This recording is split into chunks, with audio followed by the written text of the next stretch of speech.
الحمد للہ وکفی وسلام علی عبادہ الذین اصطفی، اما بعد۔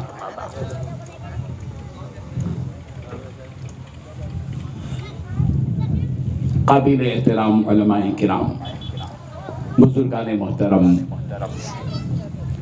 ہمارے مولانا جمیل احمد رشادی صاحب نے اپنے ماضی کو یاد کیا، اپنے بچپن کو یاد کیا۔ ابھی ہم مولانا قاری نصیر الدین صاحب جو میرے ہمدرس ہیں، میرے ساتھی ہیں، ہم نے 8 سال مسلسل تقریباً ایک ساتھ تعلیم حاصل کی۔ مولانا سے بھی میں نے ہمارے جمیل احمد کے بچپن کا تذکرہ کیا۔ جمیل جب آئے تھے مصباح العلوم گلبرگہ تو ان کی کیفیت کیا تھی؟ ہر آدمی ہر وقت ایک ہی جیسا نہیں ہوتا۔ اللہ تعالیٰ نے فطری نظام رکھا ہے، اس میں تبدیلی آتی ہے، اس میں نکھار پیدا ہوتا ہے، اور وہی پتھر موتی بنتا ہے، ہیرا بنتا ہے، کچھ بھی بنتا ہے، قوم کے لیے نفع بخش بنتا ہے، اور یہ سب کچھ علم کی بدولت ہے۔ علم ایک نور ہے، اور یہ نور، اس کا تعلق زمین سے نہیں ہے، آفاق سے ہے، آسمان سے ہے۔ العلم نور، یہ علم نور ہے، ایک روشنی ہے۔ جب آدمی کے دل میں یہ روشنی اترتی ہے تو یہ پورے ماحول کو روشن کرنے کے لیے اپنے قدم آگے بڑھاتا ہے۔ مجھے مولی جمیل احمد رشادی نے جو بات کی، نبی رحمت صلی اللہ علیہ وسلم کی وہ حدیث مجھے یاد آئی، اذا مات الانسان یا اذا مات بنی آدم انقطع عنہ عمل الا من ثلاث، صدقۃ جاریہ او علم ينتفع به او ولد صالح يدعو له۔ یہاں ہم جتنے بیٹھے ہوئے ہیں، ذمہ داری کے احساس کے ساتھ اس حدیث کو سنیں۔ بیانات ہوتے رہتے ہیں، جلسے بڑے ہوتے ہیں، جلسوں کا مقصد صرف بیٹھنا اور سن کر جانا نہیں ہے، ہم کو بھی کچھ کام اپنی زندگی میں کر کے جانا ہے انشاءاللہ۔ اگر یہ اجلاس کامیابی سے ہمکنار ہوتا ہے، اور انشاءاللہ ہوگا، ہمارے بڑے اکابر صاحب نسبت افراد یہاں آ رہے ہیں، وہ خطاب کریں گے، ان کی روحانیت اور نورانیت منتقل ہوگی، تو آپ اس ارادے کے ساتھ یہاں بیٹھیے کہ آپ بھی اس حدیث کے دائرے میں آئیں کہ جب انسان مر جاتا ہے تو اس کا عمل منقطع ہو جاتا ہے، ختم ہو جاتا ہے۔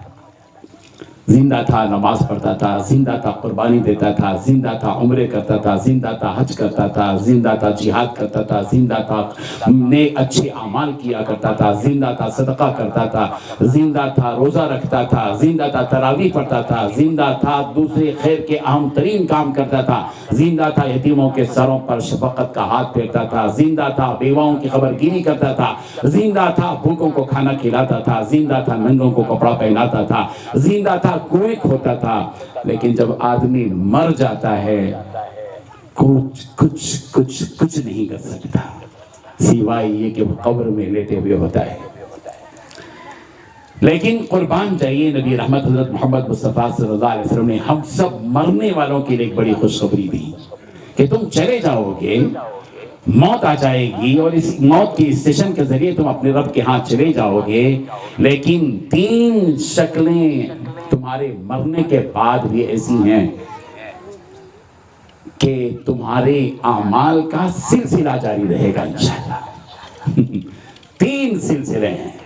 3 کام ایسے ہیں کہ تم مر جاؤ گے، قبر میں آرام کر رہے ہوگے، نہ تمہاری نماز چل رہی ہوگی، نہ تمہاری روزے چل رہے ہوں گے، نہ تمہاری زکوٰۃ چل رہی ہوگی، نہ تمہارے صدقہ و خیرات چل رہے ہوں گے، لیکن یہ کہ 3 صورتیں ایسی ہیں کہ تم قبر میں سو رہے ہوں گے مگر تم کو اجر و ثواب کا پارسل روزانہ ملتا رہے گا انشاءاللہ۔ کیا ہے وہ؟ صدقۃ جاریہ، پہلی چیز ہے صدقہ جاریہ۔ کوئی ایسا کام کر کے جاؤ کہ قبر میں رہیں گے لیکن تمہارے اس صدقے کی وجہ سے وہ سلسلہ جاری رہے گا، اس میں لوگ پڑھتے رہیں گے، اس کنویں سے پانی پیتے رہیں گے، اس مسجد میں نماز پڑھتے رہیں گے، اور اس قرآن سے، اللہ کی کتاب سے اور ان کتابوں سے لوگ استفادہ کر کے اپنی زندگیوں میں تبدیلی لاتے رہیں گے۔ تو یاد رکھو تم مر جاؤ گے لیکن تمہارا عمل ظاہری ختم ہو جائے گا، لیکن اجر و ثواب کا یہ بہترین تحفہ تمہارے پاس آتا ہی رہے گا۔ مولوی جمیل احمد صاحب رشادی کے والد محترم یاد آ رہے ہیں، تو وہ حدیث میری آنکھوں کے سامنے آ رہی ہے کہ صدقۃ جاریہ، اس شخص نے یہ عمارت دی، یہ زمین دی، پھر ایک مسجد ہوگی، یہاں قال اللہ و قال رسول کی صدائیں بلند ہوں گی، یہاں اللہ کی کتاب کی تفسیر ہوگی، یہاں نبی کی سیرت کی کتاب پڑھائی جائے گی، یہاں فقہ کی کتابیں پڑھائی جائیں گی، یہاں نحو و صرف پڑھایا جائے گا، یہاں معصوم بچے کلام الہی کو حفظ کریں گے، یہاں اللہ کا گھر تعمیر ہوگا، تو اس میں 5 وقتہ نمازیں اور جمعہ کی نمازیں ادا ہوں گی۔ یاد رکھیے وہ تو چلے گئے اور وہ سو رہے ہیں، لیکن جب تک ہماری دعا ہے کہ تا قیامت یہ مدرسہ باقی رہے، جب تک مدرسہ اور مسجد رہے گی، اس میں جتنے خیر کے کام کیے جائیں گے اس کا اجر و ثواب انشاءاللہ ان کو منتقل ہوگا۔ میں تو کہتا ہوں کہ آج کے اجلاس میں جو باتیں ہمارے اکابر اور بڑے کہیں گے، اور ان اکابر کی باتوں کی بنیاد پر جتنے حاضرین ہیں وہ نیک نیتی کے ساتھ اور عزم کے ساتھ جہد مسلسل کرتے ہوئے جتنے کام اپنی زندگی میں انجام دیں گے، میرا احساس ہے کہ اس کا عدر بھی ان کے والد مرحوم کو پہنچے گا۔ بزرگان محترم، یہ صدقہ جاریہ ہے۔ اور دوسرا ہے، اسی لیے عہد کیجئے، یہ جو مال و دولت آپ کما رہے ہیں نا، اور یہ پوری دولت لاکھوں کی، کروڑوں کی، اپنے 2 یا 3 یا 4 بچوں کے حوالے کر کے چلے جاتے ہیں اور سمجھتے ہیں کہ بڑا کمال کا کام کیا، اور یہ سمجھتے ہیں کہ آپ کا بچہ آپ کے لیے آپ کے مرنے کے بعد کچھ کرے گا۔ سوال یہ ہے کہ ہم نے کون سا کام کیا ہے جو ہماری اولاد ہمارے لیے کرے گی؟ ہم نے اپنے باپ دادا کے لیے کیا کیا ہے؟ ہم نے اپنی اس ماں کے لیے کیا کیا ہے جس نے اپنی گود میں ہم کو بٹھا کر لٹا کر ہم کو تر و تازہ کیا تھا اور ہم کو توانا بنایا تھا، ہمارے اندر قوت بخشی تھی؟ اس ماں کے لیے ہم اپنی وہ دولت خرچ کرنے کے لیے تیار نہیں ہے جو وراثت میں اپنے ماں باپ ہم کو دے کر جاتے ہیں۔ پورا مال وراثت کا زندگی بھر چھوڑ کر جاتے ہو۔ عہد کرو، اے بزرگان محترم، میں آپ سے اپیل کرتا ہوں کہ دنیا میں تقاضے بڑھ چکے ہیں، دنیا میں دین کی بقا کے لیے مختلف تقاضے سامنے آ چکے ہیں۔ اس ملک میں جس میں ہم زندگی بسر کر رہے ہیں، فرقہ پرستی کی طاقتیں ابھر رہی ہیں۔ اب مسلمانوں کو اجتماعیت کے ساتھ قائم رکھنا ہے، ان کے دین کی بقا کے لیے یہاں کی عورتیں، یہاں کے مرد، یہاں کے نوجوان لڑکیاں، یہاں کے نوجوان بچے، ان سب کے دین کی بقا کے لیے بہت سارے کام ہم سب کو اپنے اپنے علاقوں میں کرنے ہیں۔ اس لیے جب اس دنیا سے جاؤ، پوری دولت اپنے بچوں کے حوالے کر کے اس اطمینان کے ساتھ مت جاؤ کہ یہ اولاد اللہ کے راستے میں کچھ کرے گی۔ جائیں گے آپ، عیاشی کرے گی یہ اولاد۔ 90% بچوں کی زندگیوں کو ہم نے اپنی آنکھوں سے دیکھا ہے، جنہوں نے اپنی ماں اور باپ کے لیے کچھ نہیں دیا تو کیا دیا؟ قرآن مجید کا ایک پارے کا سیٹ مسجد میں دیا جس کو کوئی بھی نہیں پڑھتا، دیا تو جانماز کا ایک ٹکڑا دیا، یا یہ کہ ایک فیان دے دیا مسجد کے مؤذن صاحب کو، صدر صاحب کو، یہ فیان میرے ابا کی طرف سے، اور اس کی ہر پتی میں خان عبدالغفار خان لکھا دیا، اور وہ پورا پھر کے روزانہ اجر و ثواب دیتا ہے۔ اس کی سوا ہماری قوم اور کچھ کرنے کے لیے تیار نہیں ہے۔ اٹھو مسلمانوں، کام کرو، یہ کچھ دیے جلا کر جاؤ، کچھ چراغ جلا کر جاؤ، اور کچھ کام ایسے کر کے جاؤ کہ رہتی دنیا تک قوم اور تاریخ آپ کو یاد رکھے۔ میں یہ نہیں کہتا کہ یہاں صرف آپ یہاں کے اس مدرسے کے لیے دیں، آپ، میں کہتا ہوں کہ جہاں جس علاقے میں آپ موجود ہیں، اپنے اپنے علاقے کو علم سے، مدارس سے، مکاتب سے زندہ رکھو۔ قوم کو، قوم زندہ رہے گی جب تک یہ مدرسے زندہ رہیں گے، قوم زندہ رہے گی جب تک یہ مکاتب زندہ رہیں رہیں گے، قوم زندہ رہے گی جب تک ان مسجدوں کو آباد رکھا جائے گا۔ جس دن ہماری قوم ان سے بے نیاز ہو کر زندگی بسر کرے گی اور مال و دولت کے نشے میں ویل سیٹ ہو کر اپنے بنگلوں میں زندگی بسر کرے گی اور مال و دولت کی بہتات کی وجہ سے ان مسجدوں سے دور اگر زندگی بسر کرے گی، یاد رکھیے اس ملک میں مسلمانوں کے وجود کو سب سے بڑا خطرہ لاحق ہوگا۔ ہمیں اٹھنا چاہیے۔ یہ مدارس، یہ صدقہ جاریہ ہیں، جس نے بھی کیا۔ دارالعلوم سبیل الرشاد کو آپ دیکھتے ہیں، بڑے حضرت رحمت اللہ علیہ نے مستقل ایک بڑے پلان کے ساتھ ایک بڑی سرزمین لی اور پھر اس کو نکھارا، تعمیرات کی، وہ چلے گئے، لیکن سینکڑوں طلبہ، سینکڑوں علماء پورے دنیا، پورے ہندوستان میں، بلکہ